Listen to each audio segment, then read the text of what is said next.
from which by a simple and not expensive process, they may manufacture some very valuable products. Okay? Now, the Pennsylvania Rock, he got his sample from the Pennsylvania Rock Oil Company. That was started by a Mr. Bissell, and he went to a Mr. Townsend for some financing. Well, after Silliman Jr. here issued his report, the Pennsylvania Rock Oil Company, which was the first oil company, passed into the hands of investors from New Haven, Connecticut. And pretty soon, the Bissells and the Townsends had their sons in the order of Skull&Bones. And the money from the oil company helped build Yale and helped build Skull&Bones. Next slide. This is Rudolf Diesel. Now, he wasn't a member of the Order of Skull&Bones. And he, he was a very interesting guy.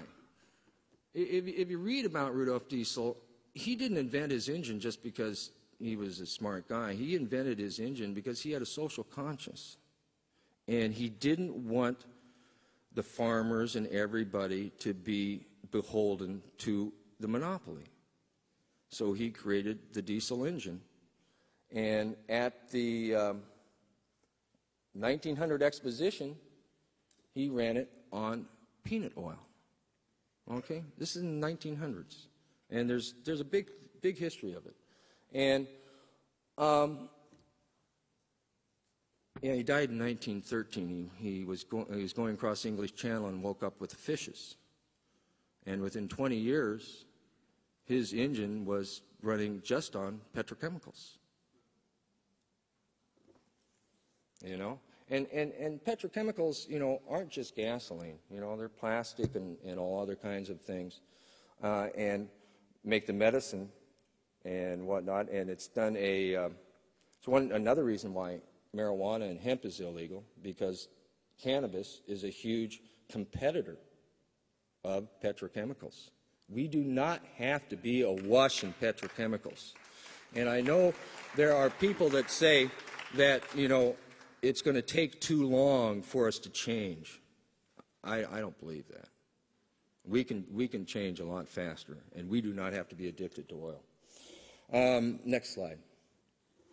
Like I say, we're back here. What are we going to do? I truly think nothing is going to happen unless we do it. Okay? We can't sit around and wait for somebody to tell us what to do. Okay? It is going to change by us doing it. And we don't have to fight them with guns. The pen is mightier than the sword. Okay? The internet is an amazing tool. Okay? And people say, oh, well, they'll just shut it down. Well, it's not that simple. Okay?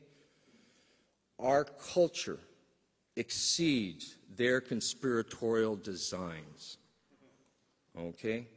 And we can beat them. Okay?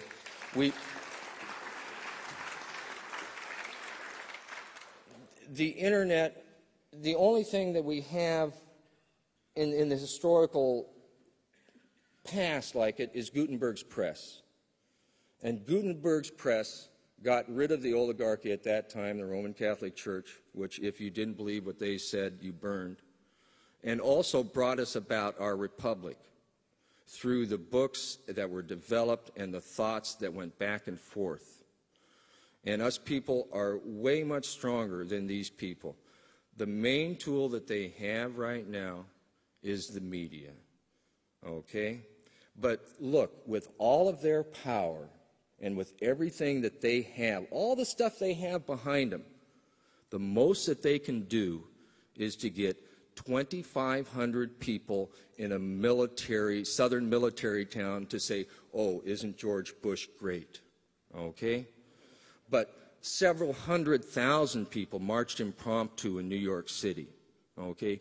You go out on the internet, how many websites do you find that say, gosh, isn't George W. Bush dynamite? Isn't he groovy to have as our president? And 9/11, boy, yeah, we ought to get behind. I mean, it's not out there, okay?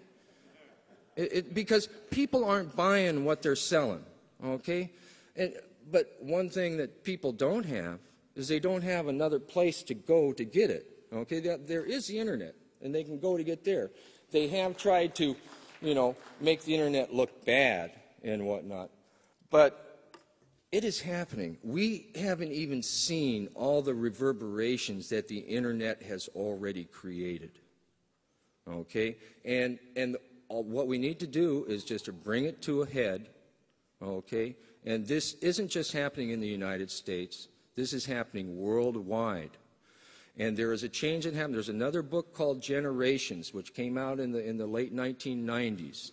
And what it talks about that there's 4 generations that go through history, and they nurture each other.